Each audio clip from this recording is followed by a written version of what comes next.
Boa noite, meus amigos. Boa noite a todos. Bem-vindos novamente a esse momento de alegria, de reflexão, para participarmos desse encontro do Evangelho Online, promovido pelo Centro Espírita Vicente de Paulo, de Bauru, em parceria com outros centros espíritas de Bauru também, de Agudos e de Macatuba. Então, nós vamos receber hoje o nosso amigo, o expositor da noite, Orlando Dias, que vai falar alguma coisa em relação à lição 103 do livro Vinha de Luz, perante a multidão. Boa noite, meus amigos, boa noite a todos, bem-vindos novamente a esse momento de alegria, de reflexão, para participarmos desse encontro do Evangelho Online, promovido pelo Centro Espírita Vicente de Paulo, de Bauru, em parceria com outros centros espíritas de Bauru também, de Agudos e de Macatuba. Então, nós vamos receber hoje o nosso amigo, o expositor da noite, Orlando Dias, que vai falar alguma coisa em relação à lição 103 do livro Vinha de Luz, perante a multidão. Então, eu convido a todos, neste momento, para que a gente possa elevar o pensamento à espiritualidade, a nosso Mestre Jesus. Rogamos as bênçãos de nosso Mestre a envolver todos nós neste momento, e que assim possamos manter este grupo de estudo para termos uma boa sintonia entre todos nós, e a espiritualidade que nos recebe, que nos ampara e que nos inspira. Que tenhamos condições de extrair das lições desta noite algum ensinamento, para que possamos refletir sobre nossa conduta perante as nossas ideias e perante a nossa postura diante do nosso próximo. Abençoe, Mestre Jesus, a todos, com vossa luz, com vosso amor. Envolva o nosso amigo Orlando, para que ele possa também serenar a sua mente e, de maneira clara e tranquila, expor as lições desta noite. E em vosso nome, mestre amigo, iniciamos as atividades do Evangelho Online de hoje. Assim seja. Que bom estar aqui mais uma vez, novamente, né? Depois de uma pausa, para estudarmos um pouco esse livro, Vinha de Luz, principalmente essa lição 103, que é perante a multidão, né? Em que ela explica um pouco em relação ao Pentecostes, né? Ao efeito dessa noite, desse dia de Pentecostes, que até hoje perdura na vida das pessoas que procuram trabalhar divulgando a doutrina, né? Divulgando o ensinamento. Então, na primeira parte, primeiro trechinho lá em cima do livro, fala-se assim: e outros zombando diziam, estão cheios de mosto. Atos 2:13, né? O que é mosto? Eu pesquisei, eu também não sabia. É um líquido resultante da prensagem das uvas antes de se transformarem em vinho. Então, quando falavam assim, zombando, diziam que estão cheios de moço, ou seja, cheio de como se tivesse embriagado, né? Tomado muito vinho para estar falando, no caso, abdicando da sua vida material para poder trabalhar divulgando a doutrina de Jesus. Então, era alguma visão que tinham no passado, aqueles que procuravam ver as pessoas que estavam dispostas, fiéis ao mestre, a divulgar, aqueles que não estavam com o mesmo pensamento, e eles tinham um pensamento mais materialista, então vinham essas pessoas como loucos, como embriagados, né, que deixavam da sua vida física os seus afazeres, os seus prazeres, para poder realmente fazer esse trabalho de divulgação. Isso não mudou muito, né? Esse pensamento daqueles que zombam, brincam, com relação àqueles que dão parte da sua vida para a divulgação do ensinamento, de alguma forma, né? Quando nós nos dedicamos à doutrina, seja como expositor ou como um trabalho dentro da própria casa espírita, Muitas vezes as pessoas falam, nossa, mas você fica tanto tempo, né, assim, dentro da casa espírita. Tem gente que fala, nossa, volta só você levar um colchão lá para dentro do centro, né, porque a gente dedica, mas eles não percebem o prazer que nós temos ao trabalharmos dessa forma, né, ao no caso, a gente se dedicar para fazer o bem ao outro, né? Mas mais do que fazer bem ao outro, nós estamos fazendo para nós mesmos, né? Um ato de caridade em relação a nós. Então, esse estudo fala sobre, primeiro, Pentecostes, né? Esse ato que teve, essa reunião que teve, desse grupo de apóstolos, né? Em que, depois que teve essa manifestação, eles saíram para divulgar o ensinamento de Jesus de uma forma muito mais forte, né? Sem a presença física do mestre, mas cheios dessa vontade realmente de divulgar esse ensinamento. Emmanuel fala aqui no primeiro trechinho, a lição colhida pelos discípulos de Jesus no Pentecostes ainda é um símbolo vivo para todos os aprendizes do Evangelho diante da multidão. A revelação da vida eterna continua em todas as direções. Aquele som como de um vento veemente e impetuoso e aquelas línguas de fogo a que se refere na descrição apostólica, descem até hoje e sobre os continuadores do Cristo, entre os filhos de todas as nações. Alguém sabe, alguém não sabe o que é Pentecostes, né? Pentecostes, ele vem do grego, ele significa quinquagésimo, né? A palavra quinquagésimo se refere ao 50º dia depois da Páscoa, né? É como se fosse, no caso, então, uma reunião. Ela significa, referindo-se ao 50º dia após a Páscoa, isso, no cristianismo, comemora-se a descida do Espírito Santo sobre os apóstolos, né? Mas na visão espírita, no caso, tem um significado mais profundo, que atribui ao Pentecoste um significado considerando a maior sessão mediúnica da história. É como se fosse uma ligação, uma abertura entre o plano espiritual e o plano físico.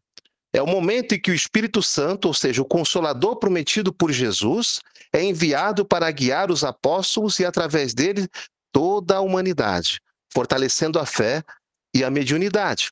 Mas quando fala em Espírito Santo, falamos que não é um espírito único, como acreditam as outras denominações cristãs, né? Sabemos que, na verdade, é uma pleiade de espíritos que nos vieram, nos ajudaram e fizeram esse trabalho. Então, quando houve essa reunião, houve essa abertura, esse vento, como falam, né? Essa língua de fogo, na verdade foi uma manifestação de muita força, por isso que fala também que foi a maior sessão mediúnica da história, porque todos ali ficaram avivados, né? Ficaram cheios desse espírito, dessa vontade de divulgar ao mundo o ensinamento do Cristo. Então, por isso que ele fala em relação a essa abertura entre os mundos fenomênico e espiritual. As expressões do Pentecostes dilatam em todos os países, embora as vibrações antagônicas da treva. Essa vontade de divulgar, ela se espalhou, né, por todas as nações, nas religiões, né, em todos aqueles, sejam as denominações cristãs, a parte também da doutrina espírita, também eles entendem essa força de divulgação, mas cada um com a sua característica, né, comum a sua doutrina. Então, foi divulgado em todos os países, embora as vibrações da Terra ainda sejam em trevas, sejam antagônicas ao bem. Hoje, nós sabemos que estamos no mundo de provas e expiações e que ainda o mal, o pensamento do mal, ainda se sobrepõe ao bem. Mas estamos num processo de reverter essa situação, né? O plano, então, estamos nessa transição planetária para nos transformarmos num plano de regeneração. Mas quando a gente fala desse assunto de transformação do plano de provas e expiações a um plano de regeneração, o que pode passar na nossa cabeça muitas vezes ou na cabeça daquelas pessoas que estão iniciando na doutrina ou vêm pela primeira vez? Será que é o planeta que vai mudar a sua parte terraforme? Será que vai mudar as estruturas físicas do planeta? ou vai mudar a questão espiritual dos moradores do planeta? Essa é a parte mais importante, que na verdade vai existir uma mudança espiritual, uma mudança de comportamento das pessoas. E hoje a gente vê os pensamentos, por mais o que nós estamos vendo há poucos dias, 2, 3 dias, um novo conflito armado entre nações, né? E muitas vezes a gente olha, poxa vida, é o conflito armado entre nações, são no caso, corrupções que são desveladas, né?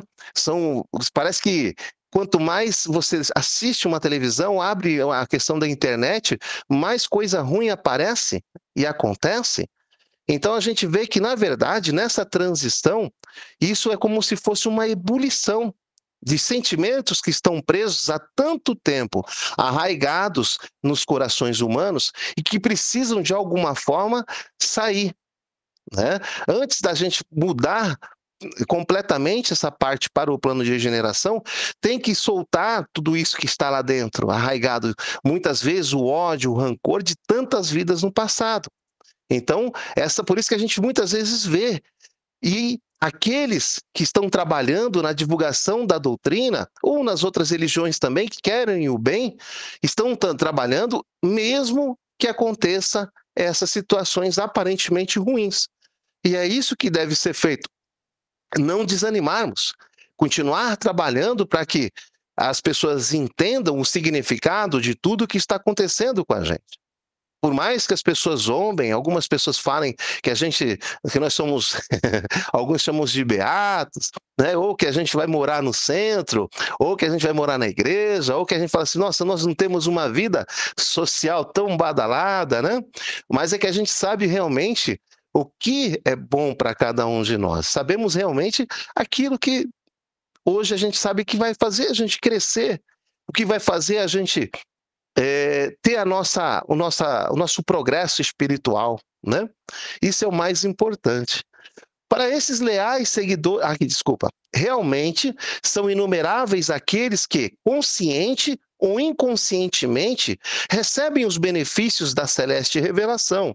Entretanto, não são poucos os zombadores de todos os tempos dispostos à irreverência e ironia diante da verdade. Quantas pessoas que recebem os benefícios, né, celeste, muitas vezes a pessoa recebe uma graça, tem uma vida maravilhosa, não percebe e não agradece, não procura divulgar, né, não procura ajudar, tem sempre aquela intenção de egoísta, aquela intenção egoísta de querer só para ela, mas sem retribuir aquilo que recebeu. Então a gente vê inúmeras as pessoas que recebem tantas bênçãos, mas não dão a contrapartida, porque ainda tem um pensamento egoísta, né? Então, para essas pessoas que são egoístas, essas pessoas que pensam somente em si, somos loucos, embriagados, porque a gente fala em doar um pouco daquilo que a gente tem. Quando fala assim, nossa, mas como é que às vezes você não tem nada, você vai doar aquele pouco que você tem? Mas elas não percebem que o ato de você doar, você ao invés de você estar diminuindo, você está multiplicando. Essa é a verdadeira multiplicação. E existe esse fenômeno que a gente fala que a gente chama de caridade, que dá um prazer maravilhoso a gente fazer, seja ela quando você entrega uma cesta básica no centro, ou uma marmita, seja lá na favela, na periferia, na comunidade, que hoje não se fala mais favela, se fala comunidade, né? Então, essas pessoas que fazem esse trabalho, que somos nós, tem esse prazer assim que é impagável, né? Então a gente sente essa felicidade. E quando você não tem condições financeiras para poder ajudar alguém, você se dispõe a dedicar um pouco do seu tempo. Você se dispõe também a dedicar um pouco do seu trabalho físico, seja ele no artesanato, seja ele ajudando a arrumar alguma coisa do centro, ou na distribuição mesmo das cestas. Então, o importante é que todo mundo pode contribuir de alguma forma. E essas pessoas, infelizmente, algumas pessoas zombam com esse pensamento, né? É que, infelizmente, eles têm uma visão muito micro, né? Eu chamo de uma visão pequena, uma visão micro, de que o mundo é só aquilo que você vê físico, né? Aquilo material. Então eles sabem, eles pensam daquela forma que se dá um pouco do que tem, vai ficar sem, né? E que se não curtir a vida, a vida é curta e eu vou embora e não vou ter aproveitado nada dela. Então eles pensam dessa forma, que a vida é curtinha. Como nós temos o pensamento e o conhecimento, né, a certeza de que a vida ela é eterna, nós temos uma visão mais macro da situação. Sabemos que as dificuldades que vamos enfrentar no dia a dia fazem parte de uma caminhada eterna que a gente tem rumo ao progresso. E que isso vai acontecer nessa vida, vai acontecer na outra e na outra e na outra, e que a gente vai estar cada dia mais aprendendo, né? Então, é esse tipo de pensamento que a gente tem que ter. Não importar-se com as brincadeiras, com as zombarias das pessoas, né? Que às vezes brincam, muitas vezes até dentro da própria família, mas a gente tem que seguir radiante com essa força, com essa energia desse Pentecostes ainda dentro de cada um de nós. É indispensável Perdão, novamente passei o ponto aqui, ó. Para esses leais seguidores eu estou empolgado com esse tema. É muito legal. Para esses leais seguidores do Mestre, estão embriagados e loucos. Não compreendem a humildade que se consagra ao bem, a fraternidade que dá sem exigências descabidas e a fé que confia sempre, não obstante as tempestades.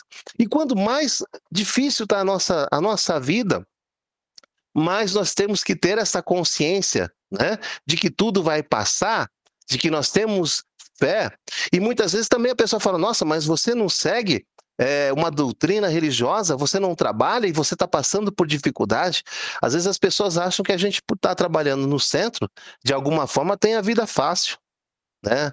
Tirando a Lu, que eu sei que tem uma vida muito tranquila, mas a gente vê assim, o quanto que as pessoas têm uma ilusão de achar que aqueles que trabalham na doutrina, né, são pessoas que não têm problema. Todos nós temos, né? É que a gente tem as ferramentas para resolver, porque a gente sabe como encarar. A diferença é essa, por isso que o estudo é importante. O estudo e a prática, né, da caridade faz com que nos tornamos mais fortes. Faz com que, olha, estou passando por essa situação, não adianta eu jogar tudo para o alto, perder a fé. Mas sim encarar, falar, poxa vida, olha, com certeza o que eu estou passando é porque eu plantei. Então eu estou colhendo. Então, graças a Deus, estou quitando o meu carnezinho aí de 36 vezes que eu fiz de alguma maneira, e aí eu vou fazer uma nova colheita, uma nova plantação para depois ter uma nova colheita. Então, tudo que a gente passa, ela é responsabilidade nossa. Então, a gente não pode fugir desse pensamento. Por isso que essa doutrina, ela ensina que a responsabilidade é sempre nossa, tirando a muleta da desculpa de que o outro é o culpado. Então, por isso que nós tendo essa consciência, se torna mais tranquila a nossa reação. A gente encara com a fé de que tudo vai passar, não é? Cercar-te-ão o trabalho, acusando-te de bêbado. Criticar-te-ão as atitudes, chamando-te de covarde. Escutar-te-ão as palavras de amor, conservando a ironia na boca.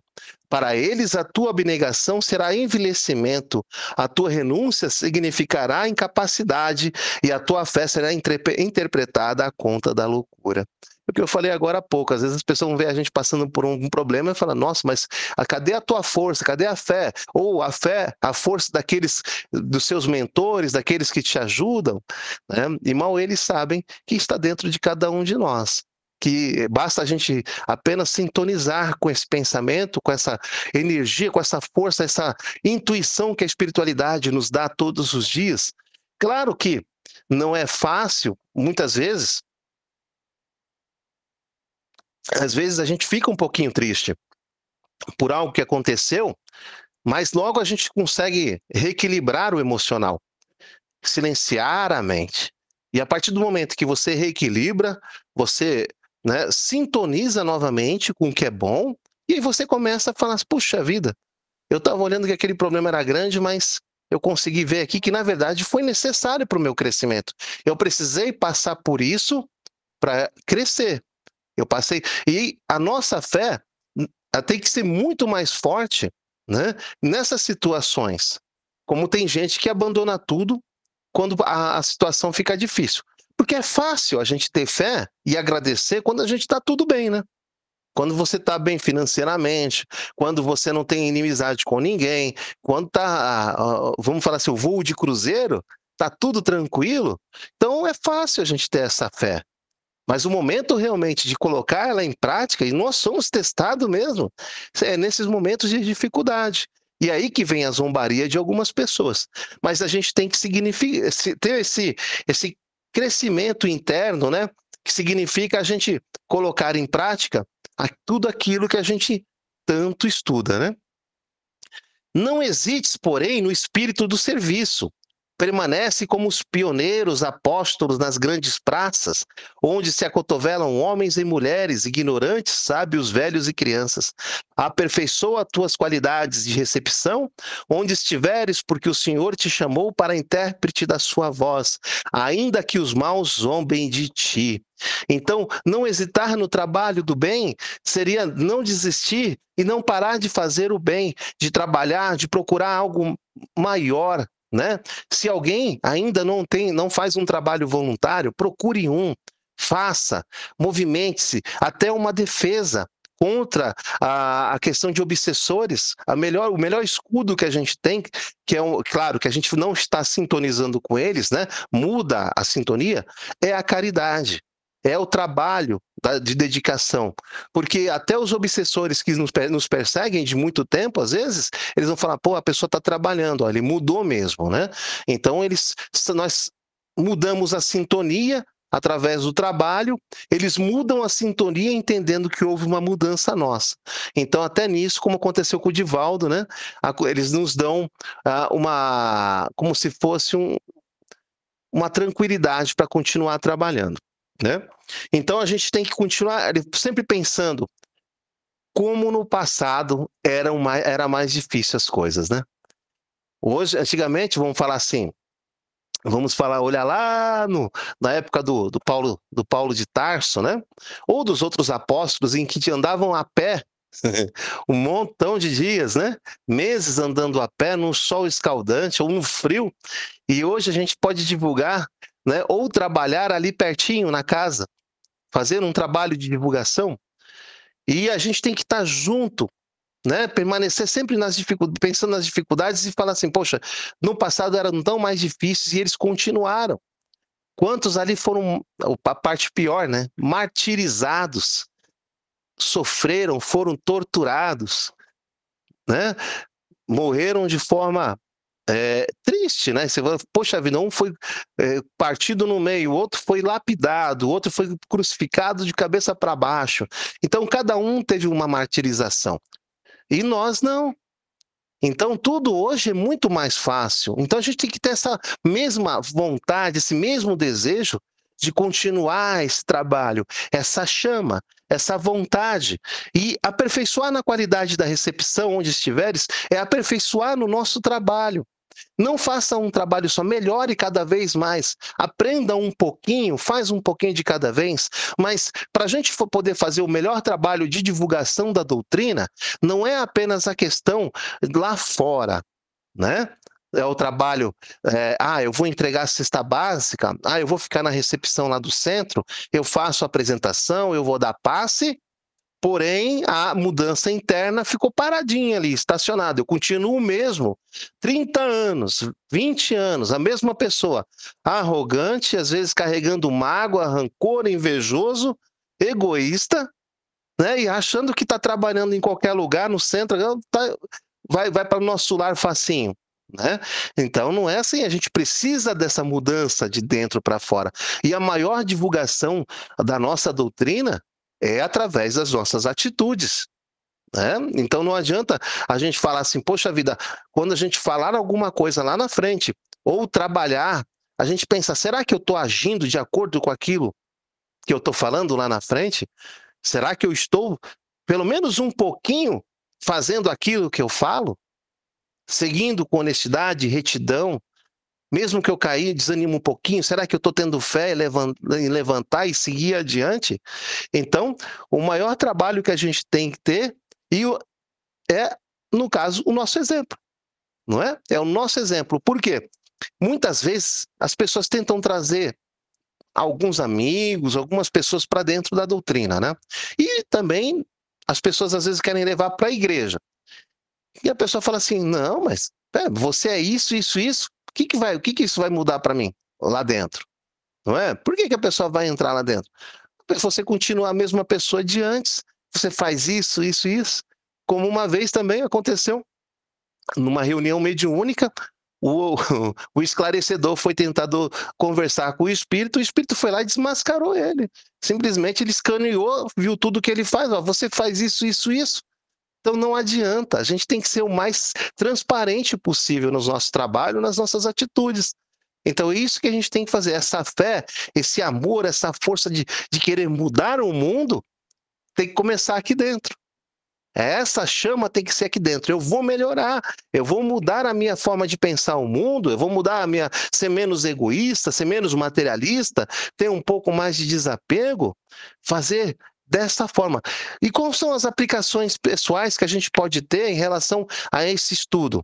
Reconhecer a nossa vocação espiritual, aceitar que ser portador da luz implica enfrentar julgamentos e incompreensão.